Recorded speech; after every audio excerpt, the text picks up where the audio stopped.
Merci. La parole est à Monsieur Maxime Michelet pour le groupe UDR.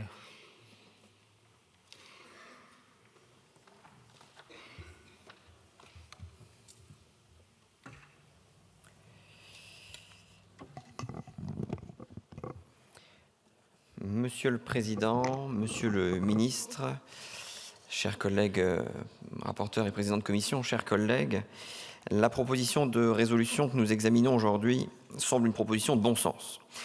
Alors que les normes européennes pèsent déjà lourdement sur le quotidien de nos agriculteurs et que ceux-ci se trouvent exposés à une concurrence extra-européenne déloyale du fait de l'absence de réciprocité entre les normes, l'exigence de clauses miroirs dans nos rapports commerciaux avec des pays tiers semble relever du bon sens, en effet, le plus élémentaire. Cette proposition de résolution soutient donc nos agriculteurs dans le combat courageux qu'ils mènent depuis tant d'années pour protéger et garantir notre modèle agricole.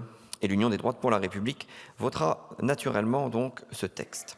Comme toutes nos entreprises, car nos agriculteurs sont aussi des entrepreneurs, notre agriculture a besoin de compétitivité, c'est-à-dire de débouchés nationaux, européens, internationaux. Aujourd'hui, malheureusement, cette compétitivité est affaiblie par le cumul d'un excès de zèle normatif au niveau national et par un excès de naïveté commerciale au niveau européen, désavantageant notre économie au profit de pays plus pragmatiques en raison d'une bien trop large non-réciprocité des normes dans nos échanges commerciaux. En 1986, le président Reagan résumait ainsi la mauvaise gestion de l'économie par l'administration. Si ça bouge, taxé, si ça bouge encore, réglementé, si ça s'arrête, subventionné. Des mots dans lesquels, malheureusement, nombre de nos exploitants et de nos entrepreneurs se retrouveront facilement.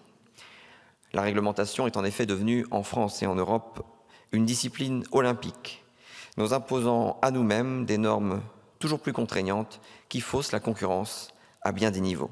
Tout spécifiquement en France, où nous allons toujours bien au-delà des exigences européennes en matière notamment de produits phytosanitaires, interdisant certaines substances, souvent trop tôt, souvent tout seuls, et toujours sans alternative sérieuse.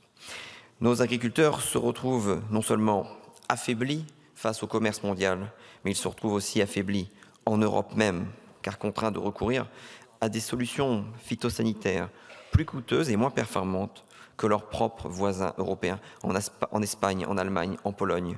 Des produits interdits en France permettent ainsi à nos partenaires, mais néanmoins concurrents européens, de produire à moindre coût sur le même marché que nous, un marché où nous laissons également entrer des produits agricoles venus de pays tiers qui utilisent des substances ou pratiques totalement interdites dans l'Union européenne. Compétitivité faussée en Europe, compétitivité faussée face au monde, compétitivité faussée partout par l'excès de normes. De telles distorsions de concurrence n'appellent qu'un seul constat de la part de la représentation nationale.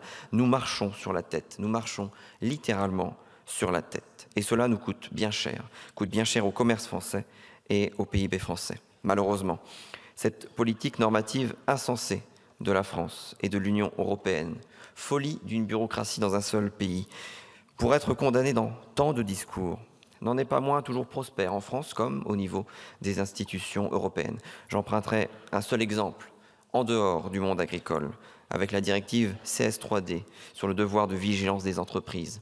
Dès 2027, elle imposera aux entreprises européennes des obligations strictes qui feront peser des risques juridiques et financiers élevés. Les organisations patronales françaises et allemandes alertent déjà sur l'impact de cette directive, car nos entreprises pourraient de nouveau être contraintes de quitter certains marchés mondiaux en laissant le champ libre à nos concurrents, notamment chinois ou américains, libres de tels carcans. Combien de temps continuerons-nous à nous affaiblir nous-mêmes? Combien de temps continuerons-nous à organiser à nos propres frais la sortie de l'histoire de notre pays et de notre continent?